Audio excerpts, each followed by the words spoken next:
You will wake up at 70, 80, 90, 100, and you will regret the way you lived your only life. Regret is the great thing we should fear.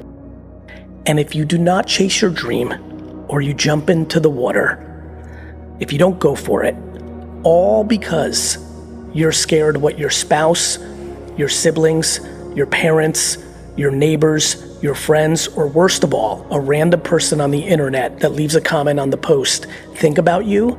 I don't know if you know this, James. You and I and everybody listening, we were not born for a very long time in the history of the world. And we will be dead, and we will be dead forever.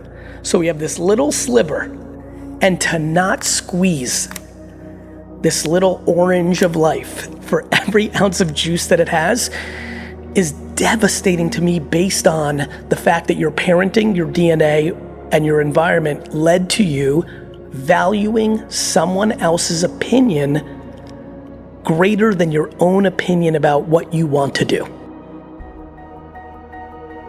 See, this is the trap that most of us are in. Most of us know what we could do to change things for the better. And we spend our time and our energy talking ourselves out of doing those things. And the other thing that I convince people of, because this is so true, it's the littlest stuff. The little things make all the difference. And I could spend hours with you explaining the science of confidence, and explaining the science of risk, and explaining the science behind courage, and explaining habit loops and how they get encoded in your brain. You don't need to know any of that, because you're not applying for a PhD in psychology. I have done the work, and what I know is that true change comes down to 5-second windows. That moment that you know you need to do something that feels slightly uncomfortable, and your resignation, your excuses, your self-doubt start cranking up in your head, you gotta move. Is your entire life built on ambition, or is it built on fear? Do you do the things you do because you want to do them, or do you do them because other people are gonna think a certain way if you don't? Do you go to the gym every day because you want to get stronger, because you want to build a physique, because you want to be healthy, or do you do it so that your girlfriend doesn't leave you? Do you show up to work and do what you're supposed to do because you care about fulfilling the mission that that company is on, or do you do it so that you don't get replaced? If every single good thing that you do is fueled by the fear of disappointment, of rejection, of loss, then you are only going to be as great as your fear forces you to be. You're not trying to do things the best that you can do them. You are trying to do things to the level that alleviates that fear. So not only are you going to live your entire life running from the things that you're afraid of, you are going to ultimately end up being less than you could be if you did it for the right reason. Not so you don't get fired, not so your girlfriend doesn't leave you, but because that is what you want for your own life. You don't become confident by shouting affirmations in the mirror, but by having a stack of undeniable proof that you are who you say you are. Outwork your self-doubt. I used to tell people lies so they would like me, because I was so insecure. When you start to build yourself up and start to have the one thing that we don't have is confidence. Real, authentic confidence from hard work. Everything else goes away. You no longer look to other people for your self-esteem. For validation. That's right. Yeah. You now know. I walk in a room now and I know the hours and years and decades I put into David Goggins. That's something, it's not on the wall. It's not a trophy on the wall. It's not a medal around your neck. It is actually a feeling in your heart. And people go, why don't you ever smile? I don't have to. One of the most brilliant things that was ever said to me by an extremely skilled psychoanalyst is so simple, and yet I do think it's the most fundamental thing to understanding oneself, is that it's all internal, right? If you finish a marathon in first place, no one comes along and drips dopamine in your ear. You self-generate that. It's all internal. It's all about your internal representation. Now, that doesn't mean that there aren't good and bad events in life, but the fact of the matter is that if you set the next milestone as just outside the distance of what you're comfortable with, and you make it there, if you allow yourself a moment to register that win, you get energy to then set the next milestone and achieve it. That energy is dopamine converted into epinephrine, into adrenaline.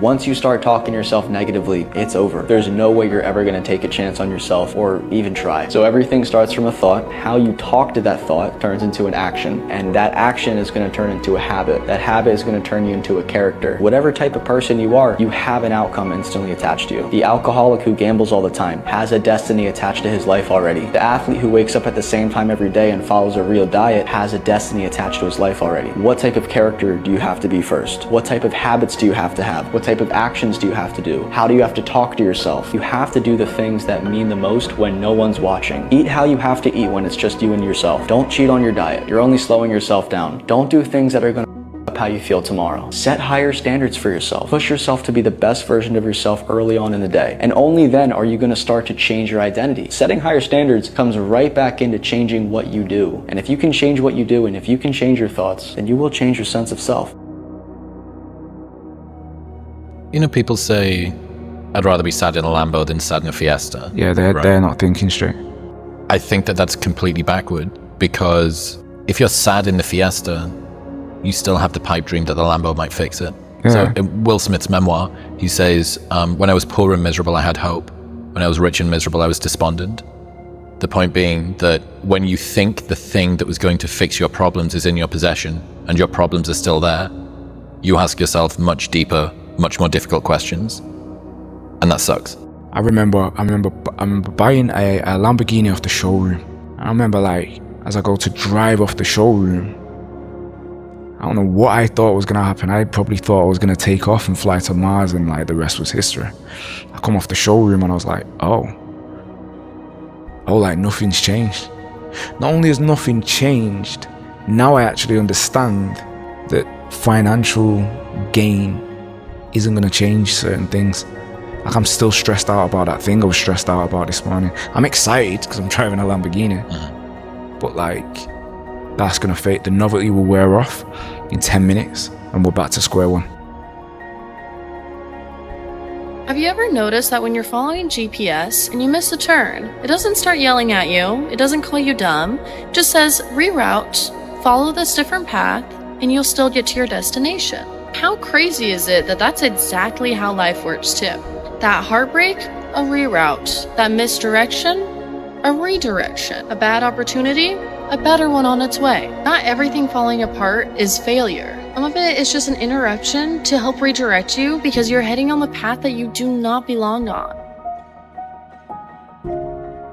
Somebody very close to me. I was at a party once and I was dancing and they said, embarrassment is an underexplored emotion. Go out there and make a fool of yourself. And things like that. That's really right? A good mantra. To just go for it.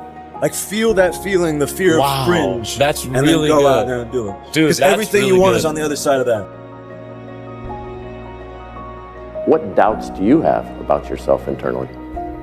It's not, I've never, doubt is such a strange thing. I mean, it's, there'll be times where you succeed and there are times that you fail. And so wasting your time doubting whether you're going to be successful or not is pointless. It is. I mean, you just put one foot in front of the other, you control what you can't control, and then you see what the outcome is, right? If you win, great, you're gonna have to wake up the next day and do the journey over again. If you lose, it sucks, but you're gonna have to wake up the next day and do the journey all over again anyway, right? So it's really pointless to sit here and debate or have doubt or this, that, and the other. You train as hard as you can, and you step out there and you let it flow. Oh, hold on. Say it a little louder for the person in the back, please. At least give your best self the same amount of time to build your life that you gave your worst self the time to destroy your life, and then we can talk. Because you can spend decades thinking terribly and try to shift it and go through a challenge and be like, man, this isn't working. It's not working. You gave the club 20 years and you're giving this 2 months. Doesn't even seem logical. At least give yourself a little bit of margin to understand this is a new way to live. The book says, the truth is, you must keep going. I repeat, keep going. You'd ask, why? Because you deserve to see all of your hard work pay off. Keep going because you are stronger than you think. Keep going because each step forward brings you closer to your dream. You can learn anything in 2 weeks, and if you can't, you're trying to learn too much at once. Break the goal down and focus solely on what's necessary to achieve it. If your learning doesn't involve doing, then most of what you're learning goes out the window the second you learn it. If you want to learn how to play an instrument, or how to start a business, or how to learn a software like Photoshop or After Effects, you start doing the thing. And then when you don't know how to do something, you search up how to do that specific thing. You don't bury your nose in a textbook like you're studying for an exam where 95% of what you learn doesn't apply. You shouldn't worry about criticism from someone that you would never ask advice from. That quote, and it hit me when I was like 38 years old. It was only a couple years ago. Wish I'd heard that when I was 15. Because we care so much about what people think of us and what they say about us. And most of the time it's people that we would never ask for advice from. Self-limiting beliefs and listening to people whose opinions actually don't matter are the biggest hindrances to reaching your full potential and dreams. Because a confident person can be unstoppable.